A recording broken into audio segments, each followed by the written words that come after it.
Hello everyone, आज हम current affairs की एक और न्यूज़ कवर करेंगे जिसमें जो भारत है उस पर अमेरिका ने आरोप लगाया है कि वो रूस और यूक्रेन युद्ध को बढ़ावा दे रहा है, उसको वित्त पोषण दे रहा है। तो क्या ये खबर आई है, इसके बारे में देखेंगे हम।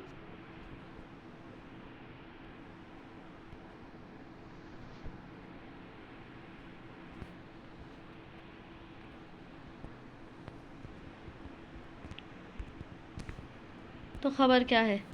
अमेरिका के राष्ट्रपति डोनाल्ड ट्रंप के एक प्रमुख सलाहकार ने भारत पर रूस और यूक्रेन के मध्य जो युद्ध है उसको वित्तीय सहायता देने का आरोप लगाया है भारत पर। मिलर ने भारत की भूमिका की कड़ी आलोचना की है। इसे अब तक की सबसे तीखी टिप्पणी माना जा रहा है। देखो, अमेरिका हमारी आलोचना कर रहा है कि हम युद्ध को बढ़ावा दे रहे हैं, हम उसको वित्त पोषण दे रहे हैं, जबकि जो अमेरिका है वो सरेआम उसको हथियार देता है यूक्रेन को। आरोप क्या लगाए हैं भारत पर। यह बयान इंडो पैसिफिक क्षेत्र में भारत की भूमिका और अमेरिका के साथ उसके संबंधों पर सवाल खड़ा करता है।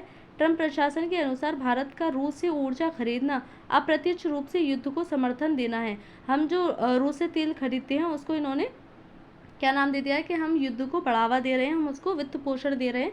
जबकि जो अमेरिका है वो सीधे जो मिसाइलें हैं वो यूक्रेन को भेजता है। तो किस प्रकार से दोगले चेहरे रखते हैं अपने। भारत की स्थिति क्या है इसमें। भारत ने अब तक रूस यूक्रेन युद्ध में तटस्थ रुख अपनाया है। ना वो रूस की तरफ से बोला है, ना ही वो यूक्रेन की तरफ से बोला है। भारत ऊर्जा सुरक्षा और रणनीतिक हितों को ध्यान में रखते हुए रूस से तेल आयात करता है। भारत ने साफ कहा था, कई बार कहा है अंतर्राष्ट्रीय स्तर पर भी, कि हमें जिससे फ़ायदा होगा हम उससे खरीदेंगे, क्योंकि ये हमारे देश के लिए, हमारी जनता के लिए, यहाँ से कच्चा माल जो है, कच्चा तेल जो है वो हमें कम दामों पर मिलता है, तो हम रूस से खरीदेंगे। वो किसी युद्ध को बढ़ावा नहीं दे रहे हैं। वैश्विक प्रभाव क्या पड़ रहे हैं इसके। भारत अमेरिका संबंधों में तनाव बढ़ सकता है, जो कि काफ़ी टाइम से चला अभी आ रहा है। हम देख रहे हैं बार बार भारत और अमेरिका के संबंध बिगड़ते हुए नजर आ रहे हैं। अमेरिका द्वारा भारत पर राजनीतिक दबाव बढ़ाया जा सकता है। रूस भारत रणनीति साझेदारी को लेकर के नया वैश्विक विमर्श हो सकता है। भारत के संभावित समाधान क्या करना चाहिए। भारत को अंतर्राष्ट्रीय मंचों पर स्पष्ट नीति पेश करनी चाहिए। राजनयिक स्तर पर संवाद बढ़ाकर अमेरिका की चिंताओं को दूर करना चाहिए। ऊर्जा और रणनीतिक साझेदारी में संतुलन बनाए रखना चाहिए।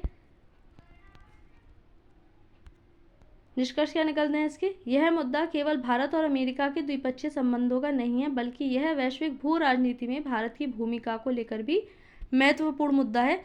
तो हम देख सकते हैं कि जो अमेरिका है वो लगातार यूक्रेन की मदद करता है, वहाँ पर हथियार देता है, उसको मिसाइलें देता है, लेकिन भारत जो उससे अप्रत्यक्ष रूप से जो तेल खरीदता है रूस से, उसको भी उसने क्या नाम दे दिया है कि वो युद्ध में जो है भागीदारी कर रहा है, एक तरफ से रूस को बढ़ावा दे रहा है। जबकि भारत इससे कई बार इनकार कर चुका है। भारत कहता है कि हम सिर्फ अपने लाभ के लिए, जहाँ से हमें अच्छे कम दामों में लाभ होगा, वहाँ से हम सामान खरीदेंगे। इसका और कोई उद्देश्य नहीं है भारत की तरफ से। लेकिन फिर भी भारत को जो है लगातार अमेरिका चेतावनी दिए जा रहा है। तो इस न्यूज़ में इतना ही था। Thank you.